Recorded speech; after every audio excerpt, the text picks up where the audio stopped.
Press conference का आयोजन किया गया, क्या वजह थी, क्या मुद्दे थे, क्या? देखिए, सबसे पहला मुद्दा तो ये है कि आज बेसिकली सिटी कोऑपरेटिव बैंक के बारे में आपने बात की कि हमने प्रपोजल डाला हुआ है आरबीआई में और कोऑपरेटिव मिनिस्ट्री में, जिसके लिए हम कोऑपरेटिव मिनिस्टर साहब से और आरबीआई से बेसिकली परमिशन की वेट कर रहे हैं।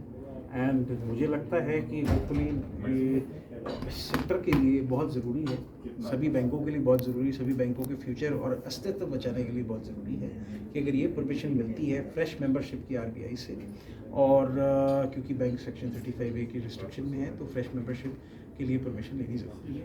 और section 27 sub section 3 Maharashtra cooperative societies act 1960 जो है उसके अंदर 3 साल का प्रावधान होता है कि 3 साल आपको मेंबर होना चाहिए तभी आप डायरेक्टर हो सकते हो। बीइंग द इन्वेस्टर हम लोग एटलीस्ट एक्सपेक्ट करेंगे कि हमारे बोर्ड ऑफ डायरेक्टर्स आ जाए बोर्ड पे with an investment of 230 crore, इतना भी हम लोग एक्सपेक्ट कर रहे हैं। तो उसके लिए हमने कॉर्पोरेट कमिश्नर साहब से परमिशन मांगी है कि हमें 27 सबसेक्शन 3 पे हमें एग्जाम्पशन दें, और एक्स्ट्रॉर्डिनरी पावर्स हैं मिनिस्ट्री के पास में, वो चाहें वो दे सकते हैं। एंड उसके अंदर अगर वो परमिशन मिलती है तो this will be the first ever permission in the history of the state, in the history of the sector, ताकि this will become a precedent, legal precedent, ताकि जितने भी कोऑपरेटिव बैंक्स हैं उनको बचाया जा सके। एंड हम लोग काम कर रहे हैं towards the interest of all the cooperative banks in the state and across the country, and सभी डिपॉजिटर्स को प्रोटेक्ट करने के लिए। जिन लोगों का 5 लाख रुपए के ऊपर जमा है जिसमें इंश्योरेंस नहीं होती है, जो लिक्विडेशन के बाद उनको मिलता है, तो इंस्टेड बैंक के लाइसेंस कैंसिल हों और वो लिक्विडेशन में जाएं, हम उनको पहले ही कैपिटल इन्फ्यूज़ करके बचा रहे हैं।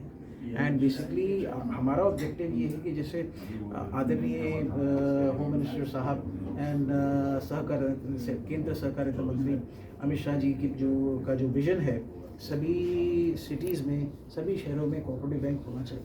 तो हम लोग बेसिकली चाहते हैं कि उनका ये सपना हम बेसिकली पूरा करें, और ऑल इंडिया जितने भी स्टेट्स हैं और जितने भी शहर हैं सब में कोऑपरेटिव बैंक्स का अस्तित्व बचा रहना चाहिए। आए दिन जो आप देखते हैं बैंक लाइसेंसेस कैंसिल हो रहे हैं, बैंक लाइसेंसेस वो इसीलिए हो रहे हैं क्योंकि, और सेक्शन 35 भी लग रहे हैं क्योंकि उनका कैपिटल का बेसिकली रिक्वायरमेंट होती है। अगर कैपिटल इन्फ्यूज़ हो जाता है तो ये बैंक्स के जो रिस्ट्रिक्शंस हैं वो हट जाती हैं और नॉर्मल कोर्स की बैंकिंग में आ जाते हैं।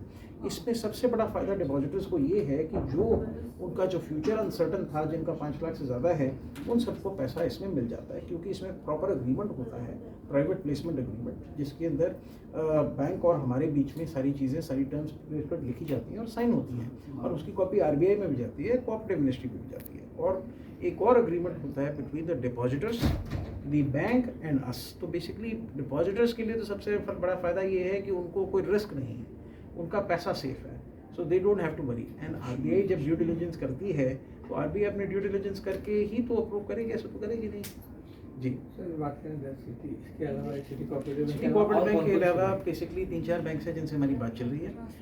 एक है सांगली सहकारी बैंक जिससे हमारी बात चल रही है, लेकिन प्राइवेट प्लेसमेंट एग्रीमेंट अभी बचा हुआ है। इसके साथ में साईब्राव देशमुख कोऑपरेटिव बैंक है, उससे भी हमारी बात चल रही है उन लोगों से, और रूबी कोऑपरेटिव बैंक का रिसेंटली लाइसेंस कैंसिल हुआ है। अगर उनका लाइसेंस रीइंस्टेट हो जाता है, हमने सुना है कि उनके depositors basically Bombay high court approach कर रहे हैं स्टे लेने के लिए, और उनको इंटरिम स्टे पहले 6 हफ्ते का मिला था पहले की पिटिशन में। तो बेसिकली अगर उनको स्टे मिल जाता है और लाइसेंस रीइंस्टेट हो जाता है ऑनरेबल कोर्ट के ऑर्डर से, तो हम उसमें 410 करोड़ रुपए इन्वेस्ट करेंगे, एंड 230 करोड़ रुपए हम सिटी कोऑपरेटिव में कर रहे हैं, 20 करोड़ रुपए हम लोग सांगली सहकारी बैंक में करेंगे, एंड एसडीसी में हमारा प्लान है कोई अराउंड अबाउट 30-35 करोड़ रुपए डालने का, एंड ये फिगर्स थोड़ी चेंज भी हो सकती है डिपेंडिंग, कुछ बैंक्स की ड्यू डिलिजेंस पेंडिंग है, जब आ जाएंगी रिपोर्ट्स तो हम फाइनल करेंगे।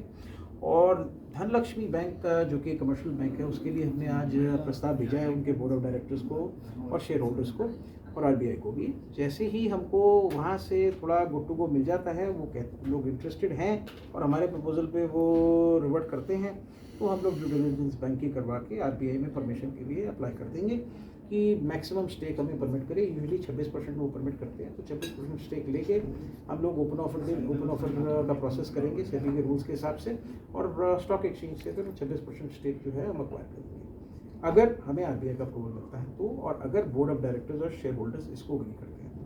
धनलक्ष्मी आखिरी सवाल है जी। शहरों तक सीमित रहेंगे या आगे भी? नहीं, ये बेसिकली ऑल इंडिया प्लान है।